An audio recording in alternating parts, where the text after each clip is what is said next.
Buenas noches para todos. Mi nombre es Ricardo Sarmiento. Hoy quiero traerles un tema relacionado con inteligencia artificial y astronomía. Soy ingeniero de sistemas, pero me apasiona la astronomía y haciendo una especialización, una maestría en inteligencia artificial, decidí tratar de integrar estas dos ramas que me apasionan, que me gustan. Así que finalmente logramos encontrar un espacio en la universidad en donde estuve tomando esta maestría, en donde pudiéramos aplicar tanto los temas de inteligencia artificial, en este caso con algoritmos genéticos, especialmente sobre imágenes de astronomía. Así que esta presentación va a cubrir el cómo hemos utilizado esta técnica de algoritmos genéticos para hacer regresión simbólica y evolución gramatical, que vamos a ver un poco más adelante de qué se trata, para poder localizar los centros de las estrellas en imágenes astronómicas del telescopio Hubble. Bueno, vamos adelante. Esta es un poco la agenda que tengo para hoy. Bueno, explicar un poco el objetivo, cuáles son los fundamentos, ahí es donde vamos a hablar de estas técnicas que mencioné anteriormente, la metodología que se utilizó para poder elaborar este trabajo, un poco hablar sobre los datos y pues el análisis inicial que se hizo sobre estos datos, así como el desarrollo de software, dando créditos también a una librería, un paquete de Python que utilicé para poder utilizar los algoritmos genéticos. Luego un diseño experimental, cuáles fueron los experimentos que se hicieron inicialmente para determinar si esta técnica de inteligencia artificial era aplicable para este problema de astronomía o no. Posteriormente vamos con los resultados, que fue lo que obtuvimos en esos experimentos. Aquí hay unos últimos avances, es decir, el tema continuó después de haber finalizado los experimentos iniciales. Vimos unas oportunidades de ir un poco más allá de las experimentaciones diseñadas inicialmente. Y por último, las conclusiones que se han obtenido. Bueno, con respecto al objetivo, pues en términos generales, lo que se busca con esta técnica es tratar de encontrar el centro de una estrella, y cuando hablamos del centro de una estrella hablamos de una imagen que tiene muchos píxeles, 1000 por 1000, por ejemplo, ¿sí? En donde una estrella viene siendo un píxel y unos pixelitos alrededor, que ya los vamos a ver, ¿no? Unos pixelitos un poco más tenues. A la pregunta de cuál es el centro, claramente es el píxel, ¿verdad? Pero cuando hablamos de astrometría de alta precisión, ya no estamos hablando del píxel, sino ese píxel lo dividimos en 1000 partes por 1000 partes, es decir, milipíxeles, y queremos saber cuál de esos píxeles es el mejor candidato para ser el centro en esa dirección en la que está la estrella, ¿vale? Es decir, no es el píxel completo, sino es píxel dividido en 1 millón de partes, en milipíxeles, para poder encontrar cuál es el píxel más candidato en el cual vamos a encontrar esa estrella en la realidad, ¿vale? ¿Y esto por qué es útil? Porque en la astronomía muchas imágenes que se tienen nos sirve para entender cómo interactúan los cuerpos en el espacio, ¿verdad? Es decir, hay unas leyes definidas en donde hemos visto muchas veces que, bueno, que hay cosas que no se comportan tal vez como se está pensando, o que tal vez por esa razón hay algún cuerpo que no estamos viendo, hay alguna masa que está interactuando con ellos y que de alguna manera está desfasando esas observaciones con la teoría. Entonces, el hecho de poder tener una alta precisión en encontrar lo que vienen siendo las estrellas, nos va a permitir a nosotros refinar ese conocimiento que tenemos sobre la interacción de los cuerpos en el universo. Y pues la idea es utilizar aquí evolución gramatical. Evolución gramatical pues es en esencia de permitirle a un computador, permitirle a un software desarrollar expresiones matemáticas que de alguna manera nos expliquen lo que está sucediendo. Es decir, el software va a decidir cómo desarrollar esa expresión matemática. Vamos a ver que inicialmente es algo simple, solo una iteración de parámetros, por así decirlo, pero más adelante se va poniendo un poco más interesante. Eh, entonces, lo que queremos validar es que se puede aplicar esta técnica para el problema que tenemos. Lo segundo, pues, es verificar cuál sería la precisión de esta técnica, es decir, si logramos utilizarla, qué precisión nos estaría dando. Y por último, es ver que los modelos que nos genere con esta técnica sean explicables. Explicables es que nos retorne información adicional, no solo el centro en donde está la estrella, sino alguna información complementaria que nos permita entender o tal vez detectar algunas interacciones adicionales. Bueno, en fundamentos creo que para nosotros es claro que cuando hacemos la observación tenemos una expectativa y es de pronto ver algo como esto que tenemos acá, ¿verdad? Es decir, enfocamos el telescopio a una estrella que está muy lejana y quisiéramos ver algo como esto cuando tomamos la foto, pero la realidad es que sale algo como esto, algo un poco difuso, algo un poco borroso, algo que no me determina exactamente los bordes del cuerpo, lo que hace difícil incluso saber cuál es exactamente el centro, porque en un círculo podríamos saber dónde está el centro, pero en esta imagen de aquí Sabemos que está en algún lugar de este píxel brillante, ¿verdad? Muy probablemente está por ahí. Y tenemos algunos efectos físicos que nos distorsionan la imagen, que no nos permiten verla de esta manera. Tenemos distorsión propia o dispersión digamos, en la cámara, aberraciones por la captura, por los efectos electromagnéticos o incluso por el mismo funcionamiento del hardware que captura la imagen. O tenemos también algunas interacciones que hay con la luz al momento en que viaja hacia donde nosotros estamos ubicados, interacciones con algunos otros cuerpos celestes, ¿verdad? Al final realmente no vamos a tener un pulso exacto en el centro en donde está la estrella, sino vamos a tener una distribución de probabilidad. Es decir, la luz se va a distribuir de esta manera al llegar a la cámara y por eso la vemos distorsionada así. El problema que tratamos de solucionar aquí es estimar con esta imagen, no con esta que es la expectativa, sino con la realidad, estimar cuál sería el centro de esta estrella, ¿no? Considerando que pues tenemos ruido de fondo, que tenemos de pronto una amplitud, es decir, hay una magnitud que me determina qué tan brillante puede llegar a ser percibida una estrella, entonces habrá unas que son mayor y menor, entendiendo también que la distancia a la cual estamos alejados de la estrella va a hacer que se vea más amplia o más angosta. La idea es hallar cuál es el centro, ¿no? Bueno, si alguien tiene alguna pregunta, con toda libertad pueden levantar la mano, pueden intervenir o interrumpir si fuera necesario, ¿vale? Sí, Ricardo, Sí, perdóname, se supone que esas tomas que hacen, bueno, primero, a mí me gusta la astronomía observacional y últimamente he estado tratando de trabajar astrofotografía, ¿no? Pero se supone que esas tomas que hacen son con telescopios súper profesionales, ¿verdad? A nivel científico, pues, no ujú. lo que uno hace a nivel ahí de amateur. Sí, de acuerdo. Y eso no implica que por más que tenga mucha resolución la cámara o el telescopio, incluso que esté en la órbita y que no esté localizado en la superficie de la Tierra, no implica que sean ajenos a ese tipo de efectos que distorsionan la imagen. De hecho, incluso si no hubieran distorsiones, incluso aún así, la misma resolución tiene un límite, porque imagínense una estrella a no sé cuántos miles de años luz.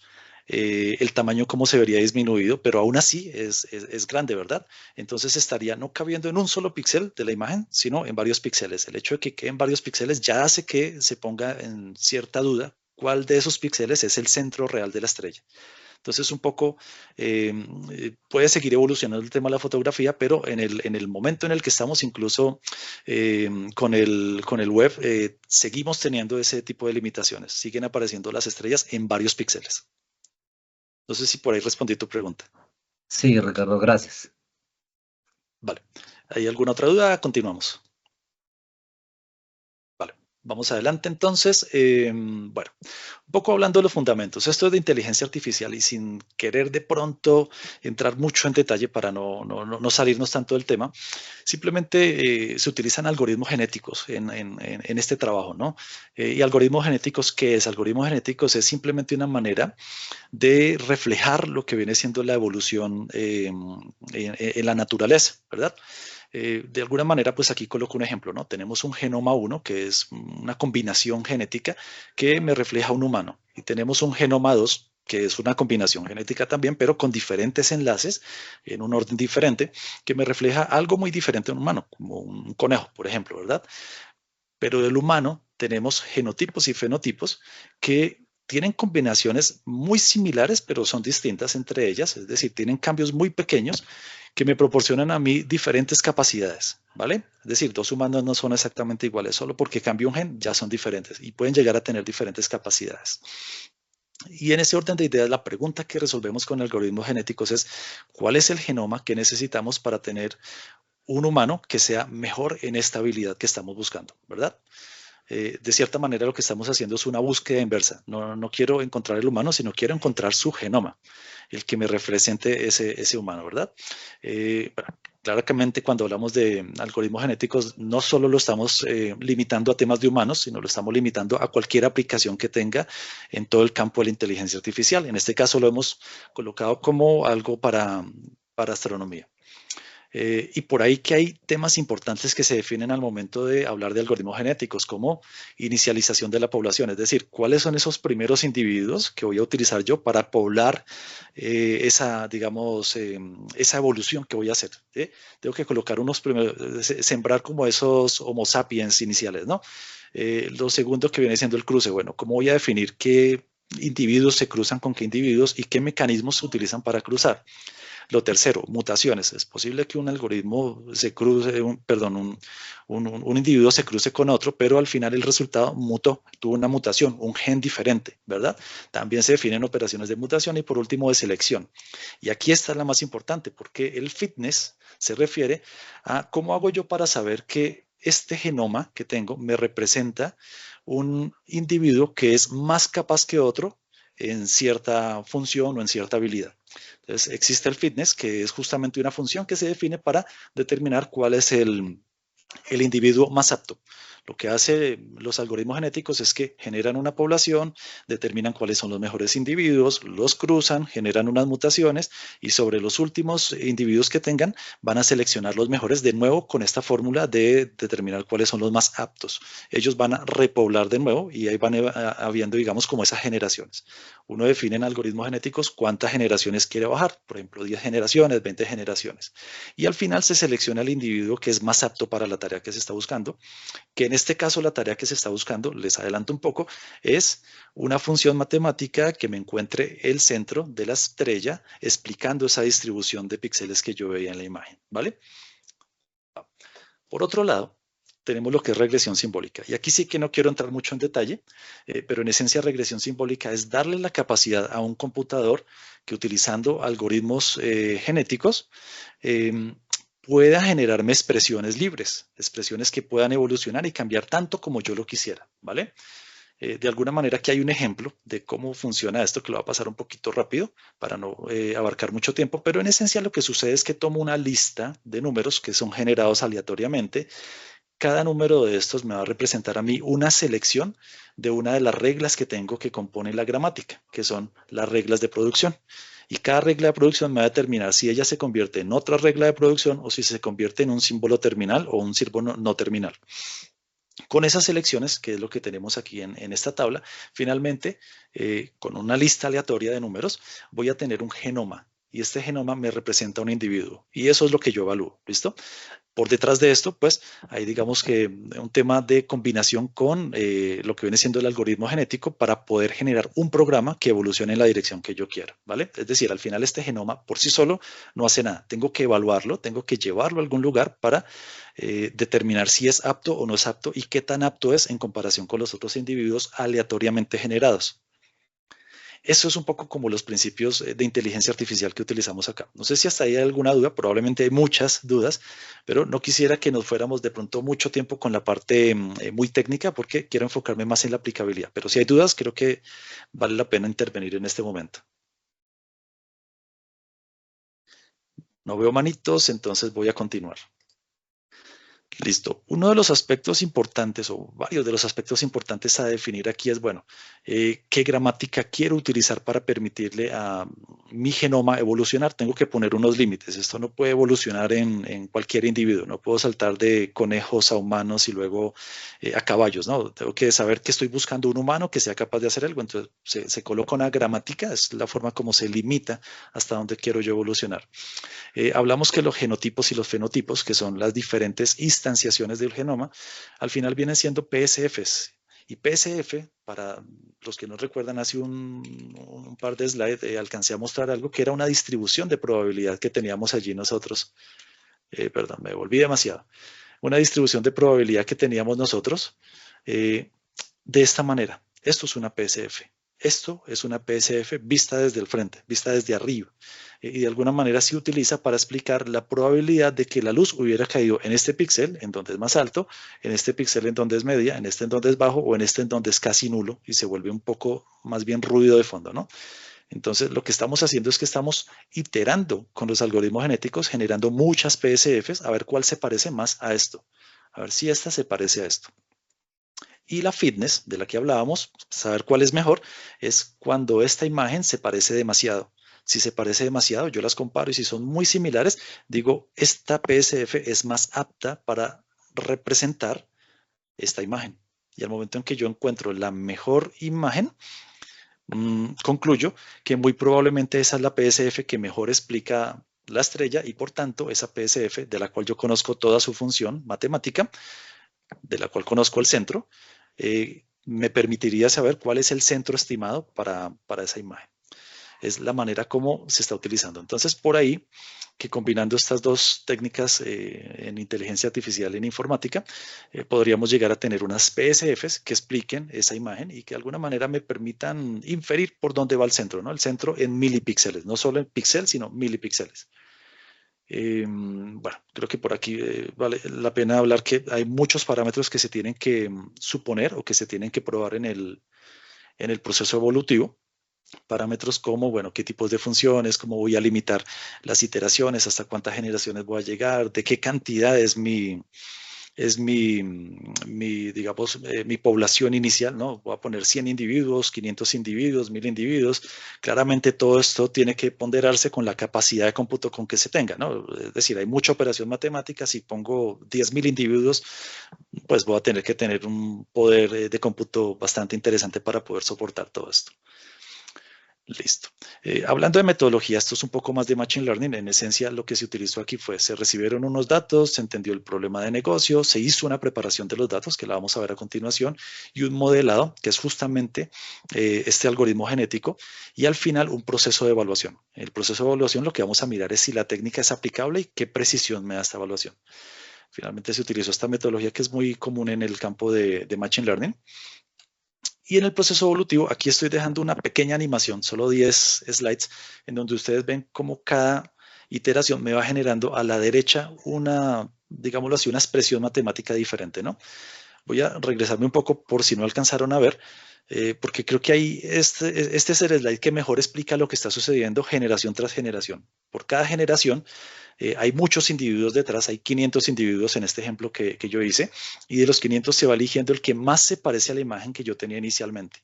Y esa imagen fue generada con esa fórmula matemática que vemos ahí a la derecha.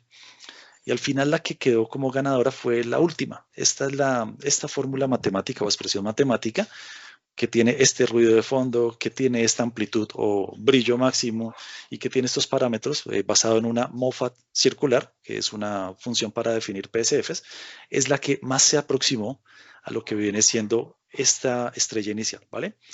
Después de este ejercicio, lo que podemos ver es que ya tomando el dato real y la estimación real, dónde estaba el cuerpo celeste exactamente, estaba justo en donde está el circulito verde que se alcanza a ver ahí, y el rojo es la estimación. Hay 27 milipíxeles de diferencia, es decir, hay una precisión muy alta en este ejercicio que estoy mostrando aquí, ¿no? Tenemos los datos reales, donde estaba la estrella, y los datos estimados que hemos calculado nosotros. Entonces, finalmente sí pareciera que se puede utilizar la técnica, ¿verdad? No sé si hay alguna pregunta o vamos al siguiente. Vale, me muevo pues. Bueno, y aquí un poco redundando, hay que seleccionar muchos parámetros para saber cuál es la mejor forma de evolucionar, ¿no? Todo lo mencionado anteriormente, incluso temas de representaciones o los métodos de inicialización, cruce, mutación y selección propios de los algoritmos genéticos. Ya yendo un poco más a hablar de los datos que se recibieron, pues los datos con los que empezamos a trabajar son unos datos que representan unas tomas de aproximadamente 4.648 imágenes del telescopio Hubble. Ya saben que se estaba orbitando fuera de la Tierra, y por ahí se utilizaron dos filtros o cámaras, la cámara planetaria y la cámara amplia. Se utilizaron imágenes de estas dos cámaras. Al final, los datos que vienen o que están llegando no están normalizados, y un poco la muestra que tenemos aquí de esto es que podremos tener imágenes, por ejemplo acá, en donde el brillo máximo me puede decir que es 1 y en esta otra imagen el brillo máximo me dice que es 100. Y eso representa un reto en aprendizaje automático, en Machine Learning, porque al final estarías teniendo comparaciones muy amplias. Lo mejor es tenerlos en un nivel estándar. Así que hay unos procesos de normalización que deben ser aplicados. Bueno, teníamos datos reales, es decir, de cada una de estas estrellas o de cada una de estas observaciones teníamos exactamente los milipíxeles en los cuales estaba la información del centro real estimado. ¿verdad? Entonces, podríamos nosotros libremente utilizar las PSFs y luego de varios procesos estimar cuál es el mejor proceso para llegar al centro real que tenemos ahí, ¿no? Es decir, podríamos combinar libremente para determinar los mejores parámetros para eso. Y por acá, pues, se tuvo que hacer un procesamiento. Claramente clasificamos el dataset. Estos son 4 tipos de imágenes que teníamos nosotros. Esto es una estrella muy normal. Esta era la mayoría de los datos venían así, pero también teníamos formaciones como esta, ¿no? Que al final decíamos, bueno, hay algo raro porque se ve medio elíptico, medio alargado. Entonces no sabíamos muy bien si estábamos hablando o no de una estrella. Teníamos otras imágenes que se veían saturadas de esta manera. Entonces podría ser una estrella que de pronto estaba ocupando más de los 6 por 6 píxeles que se tomaban como muestra de cada estrella, un cuerpo celeste más brillante que ocupaba más. Y teníamos contaminación. Por ejemplo, aquí teníamos una estrella solita, pero alguna otra por ahí al lado me generó un poco de contaminación. Veo por aquí una mano levantada, Homer. Sí, ¿me escuchas, Ricardo? Sí, fuerte y claro. Ok, una pregunta. Primero que todo, cuando tomas las muestras, ahí estoy viendo que es una cuadrícula de 6 por 6 píxeles, ¿verdad? Se toma, por ejemplo, no sé, de una foto, se toma nada más una estrella de esa foto y esa es la que van a analizar. O ustedes analizan toda la fotografía. No, para el trabajo inicial se analizó toda la fotografía, pero hay 2 problemas que están ahí metidos. Uno es el de encontrar las estrellas. Entonces, ese trabajo en donde tienes la fotografía completa y determinas qué es una estrella y qué no es una estrella, no está en este scope, no está en este alcance que estamos manejando acá. Básicamente lo que tomamos fue ya con base en lo que alguien había hecho, esa clasificación, esa determinación de que esto es una estrella y esto no es una estrella, ¿vale? Entonces, de ahí de la imagen completa, se dividió en muchos trozos de 6 por 6 y ahí se clasificaron cuáles correspondían a una estrella, de los cuales 4.648 corresponden a estrellas. Mientras que todos los otros trozos de la estrella, que eran de la imagen original, que era como de 1000 por 1000, no correspondían a estrellas, eran espacios vacíos o espacios que tenían algo que no era una estrella. Entonces, esa primera parte del problema, identificar, no está cubierta acá. Pero la segunda parte, que es cuando ya tengo los 6 por 6, ya asumimos que es una estrella, ya arrancamos desde la base que es una estrella. Y sí que es importante esa pregunta que tú haces, Homer, porque aún después de que ya se había pasado el proceso de identificación, encontramos cosas que seguramente no eran estrellas. Así que empezamos a mirar cómo se comportaba la técnica con estas cosas, por así decirlo, con estos objetos que no están muy bien determinados, para saber si podrían ayudar también a encontrar su centro, a pesar de que no eran estrellas en algunos casos, ¿no? ¿Respondí tu pregunta, Homer? Sí. Y otra pregunta, ¿Mm? disculpa. Y, por ejemplo, ¿cómo saben ustedes, por ejemplo, el que aparece ahí que dice alargada y amplia, ¿verdad? ¿Cómo saben que está alargada o, por ejemplo, no sé, la amplia es una estrella pero que está más cerca y sale de los 6 píxeles de la cuadrícula? O sea, ¿cómo saben ustedes eso? ¿O no lo saben? No, en realidad no lo sabemos. Es decir, la Ok. información que fue proporcionada no contenía esa información de que era alargada o de que era saturada, por ejemplo, o de que había contaminación. Más lo que sí hice fue que desarrollé un mecanismo, más bien un modelo estadístico, más que de Machine Learning, en donde pude hacer una clasificación. Basándome en ciertas características de la imagen, pude decir, bueno, esta tiene característica de alargada, esta tiene característica de saturada, esta de contaminada, y por ahí hay una precisión que ahora les voy a mostrar en donde tuve que hacerlo, pero esa información no venía en el dataset. Es decir, al final tuve que filtrar la información porque sí que venían cosas que no caían dentro del normal de los datos que nos habían pasado. O sea, por ejemplo, disculpa, Ujú. la que dice amplia, ¿verdad? Sí. Si se ampliara la cuadrícula alrededor, ¿qué tendría? ¿Bordes negros o puede ser que siguiera con píxeles blancos? O sea, Ah, eso ya. no importa. Sí, no teníamos esa información. Ah, ok, ok. Sí, al final esto podría ser, qué sé yo, algo muy grande que estuviera en la imagen y solo lo Ajá, sabríamos viendo la imagen completa, pero la imagen ok, completa no fue proporcionada, solo fueron proporcionados los 4.648 trozos. ok, perfecto. Gracias. No sé cuál era vecina de cuál, como para Ah, ya, armar ese perfecto. rompecabezas. Listo, Claro, porque vale. eso también podría contribuir a que, no sé, a una información sesgada, supongo yo, no sé. O sea, Sí, ya no sería aleatoria. Ok, perfecto. exacto. Sí, de acuerdo, de acuerdo. Listo. Gracias, Ricardo. Continuando Ya por con eso. acá.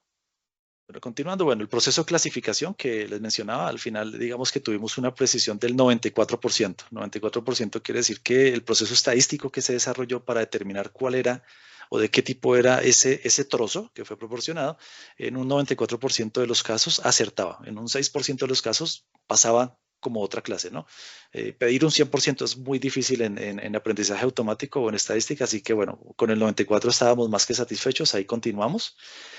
Y sí que nos dimos cuenta que era importante por cada una de estas probar diferentes tratamientos para eliminar temas que tenía la imagen. Por ejemplo, en esta que estaba contaminada, tratar de quitar lo contaminado, ¿verdad?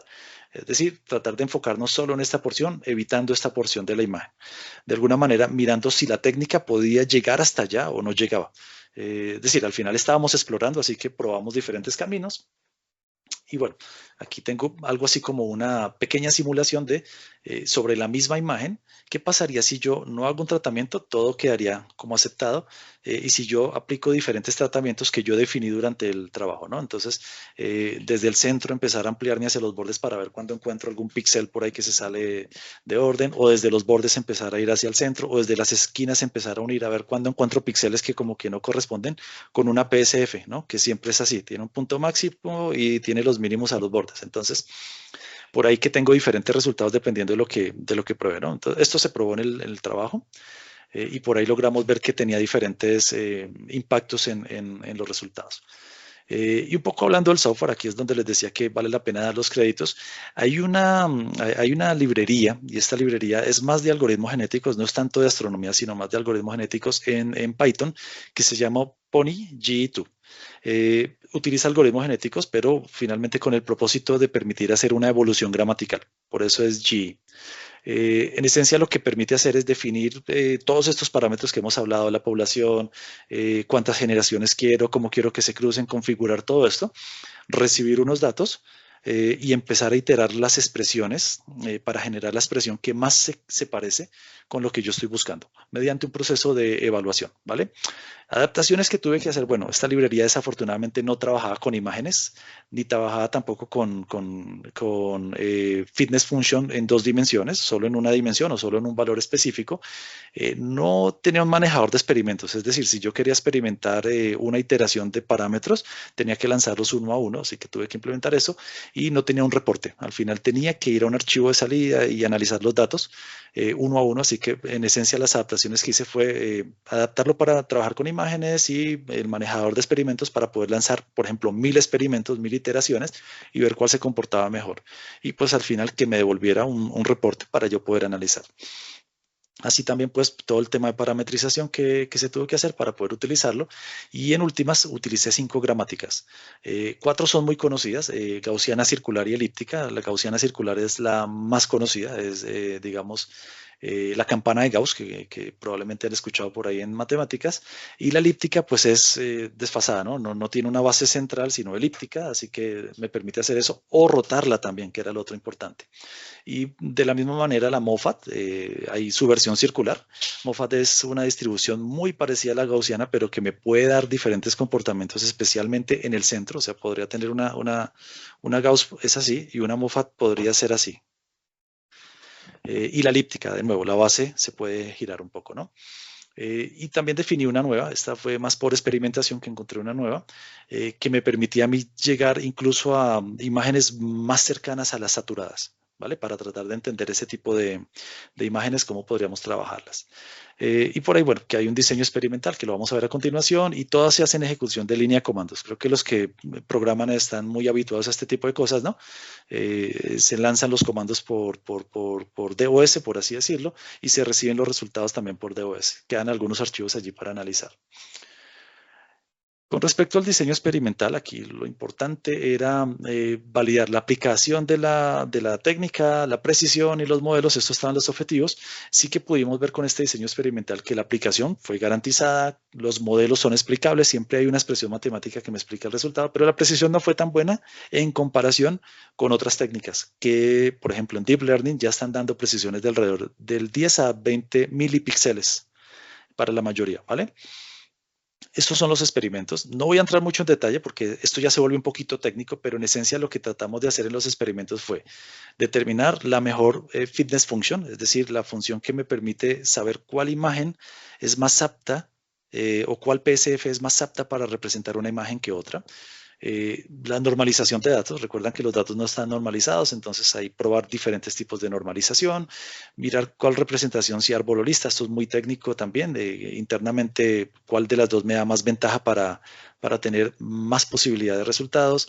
Las penalizaciones, que era esa imagen donde yo les mostraba algunas marcas en rojo diciendo podría excluir unos píxeles para no sesgar tanto una imagen que está contaminada. Y por último, pues, ¿cuáles eran los mejores parámetros para iterar? Por aquí están algunos parámetros. Bueno, la cantidad de ejecuciones que hice sobre cuántas imágenes del dataset. No pude tomar todas las imágenes del dataset básicamente porque computacionalmente era muy difícil tomar toda esa cantidad de imágenes. Así que tomé muestra aleatoria, garantizando que tuviéramos la proporción inicial. Y esta es la cantidad de ejecuciones que se hicieron. Al final, pues, queríamos ver cuál es la PCF que más favorece la precisión. Era el objetivo, ¿no? Saber cuál de esas combinaciones más favorecía la precisión. Y por ahí que en el experimento 1 vimos que utilizando una normalización con coseno era lo que más favorecía. Sin embargo, vimos algo acá en el trabajo, y es que en el proceso de evolución podría tener incluso en algún punto, por ejemplo aquí que es esta, la generación 9, a la 10 y a la 11 vemos un retroceso. Es decir, se sube. ¿Se sube qué? Se sube en mi coseno, en mi indicador de qué tan parecidas son las imágenes. Lo que está diciendo es que el individuo que fue mejor seleccionado en un momento, al final realmente estaba más lejos del centro que otro individuo que no se parecía tanto. Lo que nos dimos cuenta es que no es infalible y no es una fórmula perfecta, pero finalmente sí nos ayudaba a iterar, nos ayuda a evolucionar, ¿no? Y como la naturaleza no todo es perfecto, pero va en una dirección que es la evolución, así que decidimos continuar por ahí con el coseno con normalización. Luego, bueno, esto es un poco también técnico, qué tipo de normalización de datos utilizar a la entrada. En esencia, no es determinante el tipo de normalización, así que me fui por la normalización de total, esta que está acá, que es la que más se utiliza en toda la literatura para este tipo de problemas en astronomía. Tenemos, bueno, la representación, si era una lista, si era un árbol. Bueno, por aquí están los experimentos y los grupos de control que se utilizaron, pero en esencia no es determinante. O sea, evolutivamente representarlo de una manera u otra, en este caso para astronomía, para astrometría de alta precisión, no genera una diferencia estadística en los resultados. La penalización, en esencia, sí que tiene muchas diferencias, si penalizo, si no penalizo y qué método de penalización utilizo. Y por ahí que hay unas combinaciones que al final no son tan relevantes. Más adelante les voy a explicar por qué, pero en términos generales, la extrapolación a todo el dataset que se hizo genera una precisión para la cámara PC, para la cámara planetaria, de 49 milipíxeles. Es muy lejos de lo que hace hoy un algoritmo de Deep Learning, pero el algoritmo de Deep Learning tiene otras limitaciones. Y para WF está en 134. También en el algoritmo de Deep Learning, el WF tiene una precisión más baja porque básicamente tiene menor resolución espacial. Esas tomas tienen menor resolución espacial, entonces es normal que tenga una precisión más baja en milipíxeles.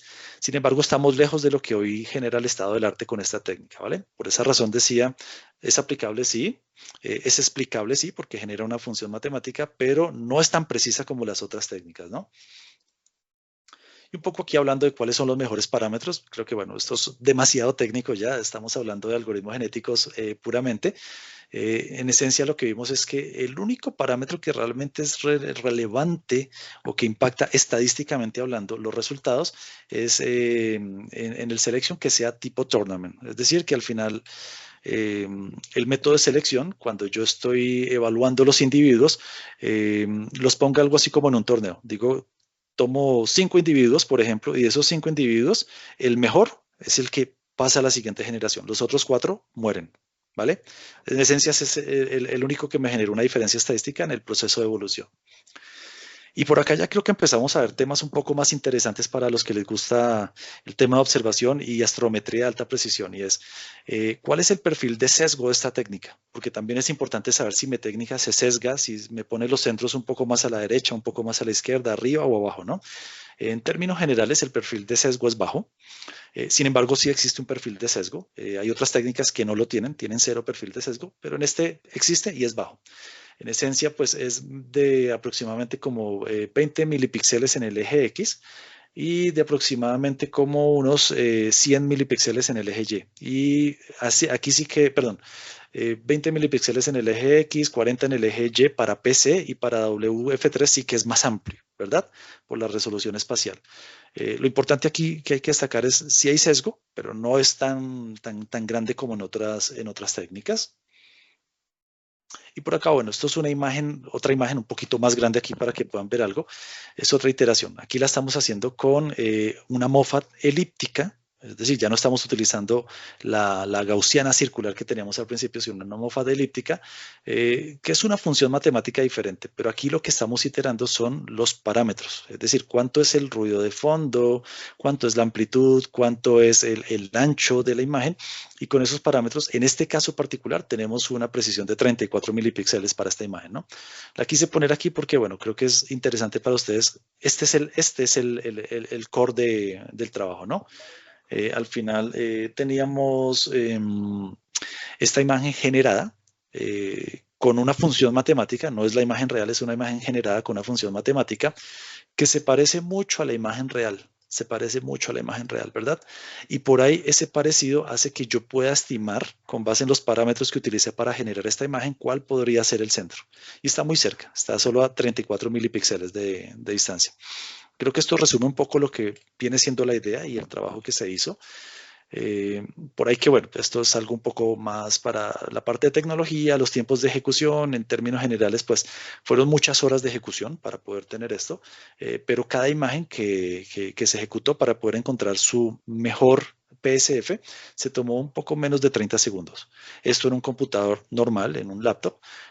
Claramente esto lleva a un ambiente cloud o un ambiente diferente, puede mejorar mucho los tiempos, pero todavía sigue siendo un tiempo no aceptable para el caso de uso, ya que imagínense la cantidad de imágenes que se generan por segundo, con la resolución que se generan por segundo, con la cantidad de objetos que se identifican por segundo, no sería una técnica que se pudiera aplicar en vivo, ¿no? Aquí digamos que en este aspecto es bueno para hacer unos ejercicios, pero no tan bueno para tenerlo en un proceso real time. Y aquí hay unos últimos avances. Hasta aquí, no sé si hay alguna pregunta, porque traté como de concluir la parte de diseño experimental, cómo explicar toda esta parte que se probó, que se probaron fitness, que se probaron parámetros, se probaron técnicas, penalizaciones, se probaron un montón de cosas, muy del tema de algoritmos genéticos, ¿no? Pero no sé si hasta aquí hay alguna pregunta que quieran hacer o quieren que continuemos. Ya estamos por cerrar, estamos en los últimos avances que tuvimos después de finalizado el trabajo. Bueno, no veo manitos, entonces voy a continuar. De los últimos trabajos que se hizo, ya después de finalizar mi trabajo de máster, continué trabajando ya haciendo investigación ya con un astrónomo que trabaja estos temas, es decir, ya no yo solo, sino con un astrónomo y con un grupo de doctores ya de la parte de informática que conocen muy bien estas técnicas. Continuamos haciendo investigación. Ya esto es parte de unos artículos que estamos presentando, que se presentaron en un congreso en París, y hay otro que estamos preparando para un congreso perdón, el primero fue en Lisboa, Portugal, y el que estamos preparando es para París. ¿Qué estamos probando? Estamos probando si esta técnica me permitiría a mí hacer combinaciones lineales de diferentes funciones. No que se quede con una sola función, sino hacer combinaciones lineales. Esto ya lo hicimos y de alguna manera mejoró lo que viene siendo la precisión un poco. No fue demasiado, por así decirlo, pero sí que de alguna manera pudimos ver que hay un sesgo natural de las estrellas o las imágenes captadas a comportarse más como una distribución tipo Gauss que como una Moffat. Eso es algo que concluimos de esta combinación lineal, donde los números altos que tenemos acá, este sesgo donde vemos una concentración alta, preferían irse más cerca al 1 que representaba Moffat, al 1 que representaba Gauss, que al 0 que representaba Moffat. Y a la derecha tenemos las magnitudes. Entonces lo que sí vimos también es que, bueno, para magnitudes más bajas, que quieren decir mayor brillo perceptible, como 17, 18, 19, había una distribución más normal. Para unas distribuciones, para unas magnitudes o menores intensidades, como una magnitud más alta de 22, casi que siempre trataban de irse como un comportamiento Moffat, ¿no?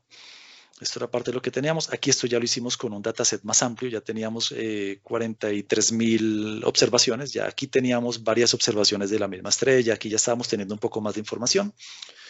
Sí que intentamos hacer también una combinación binaria, es decir, no hagamos combinación lineal, sino pongámoslo binario, a ver si tienen un comportamiento similar. Y bueno, sorpresivamente para WF3 el comportamiento es el contrario del que esperábamos y no encontramos una explicación realmente para ello, pero cuando separábamos y decíamos, bueno, o eres Moffat o eres Gauss, ¿cuál de las dos eliges? Con WF3 la mayoría eran Moffat en un inicio, pero al final fueron migrando a Gauss, mientras que con PC se mantuvo el mismo comportamiento que teníamos en el experimento anterior. Bueno, esto ya es una representación 3D de lo que es la PSF, pero puesta en una grilla de 6x6, ¿verdad? Finalmente estamos aquí en un punto en donde ya no estamos sesgando, ya no estamos generando una limitación en que tiene que ser Moffat o tiene que ser Gauss. Ya estamos permitiendo que la función itere un poco más libre, es decir, que determine qué tipo de operaciones hace esa función matemática para explicarme la estrella, para generar el PSF. Y aquí tenemos unas expresiones que de alguna manera tienen un valor absoluto, por ejemplo, lo cual para nosotros en la investigación fue sorpresivo encontrar un valor absoluto, pero esta fue la función que mejor representó una estrella específicamente con la que estábamos probando, ¿no? Tenemos incluso algunos parámetros fijos que se encuentran y algunos parámetros, perdón, y algunos centros, desfases que se encuentran en la definición de la estrella.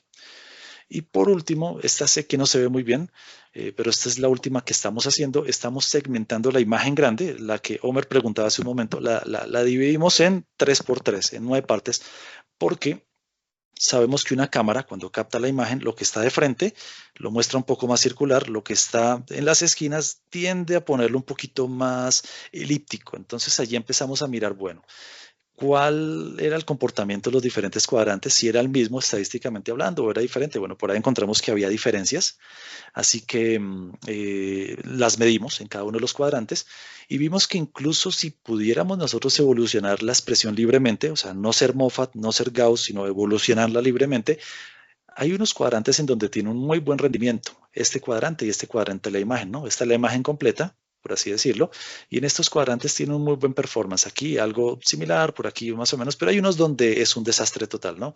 Hablando aquí a la izquierda abajo, y bueno, todavía estamos analizando con un equipo de astronomía en Estados Unidos, no recuerdo cuál es el nombre de este equipo, pero ellos están analizando estos resultados para tratar de encontrarle una explicación. Ventaja que tenemos, los algoritmos genéticos me generan modelos explicables, es decir, fórmulas matemáticas, y por ahí podríamos encontrar algo, ¿no? Y por aquí arriba a la derecha sí que sé que no se ve muy bien, pero ese es el perfil de sesgo de cada uno de ellos, ¿no? Vemos que al final los puntos negros, que son los que representan el algoritmo evolutivo, y los otros que son los que representan, bueno, los puntos negros representan la expresión libre y los otros representan las PSFs tradicionales como Moffat o Gauss. En algunos cuadrantes se comporta muy mal, se aleja mucho del centro, lo ideal es estar en el centro, pero en otros tiene un comportamiento, por ejemplo en este, que tiene un comportamiento un poco más similar al resto de técnicas, ¿no? Incluso en este caso fue mejor, ¿no? Todavía seguimos investigando. Actualmente estamos esperando un poco retroalimentación de los últimos resultados que enviamos a Estados Unidos para poder saber cómo iterar más, para poder saber cómo vamos a perfilar ahora los siguientes experimentos. Pero este es el último, este que están viendo es el último resultado. Todavía no lo hemos publicado, por cierto, pero sí que va para este seminario, este workshop, perdón, me olvidé el nombre, que se va a hacer en París en los siguientes meses.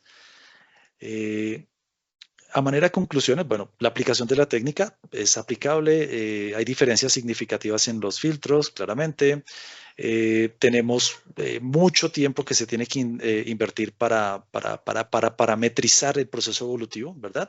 Pero lo que sí hemos visto es que no necesitamos hacer de pronto muchas iteraciones en la experimentación. 10 generaciones encuentran el mejor individuo, un individuo con un 90% o más de precisión.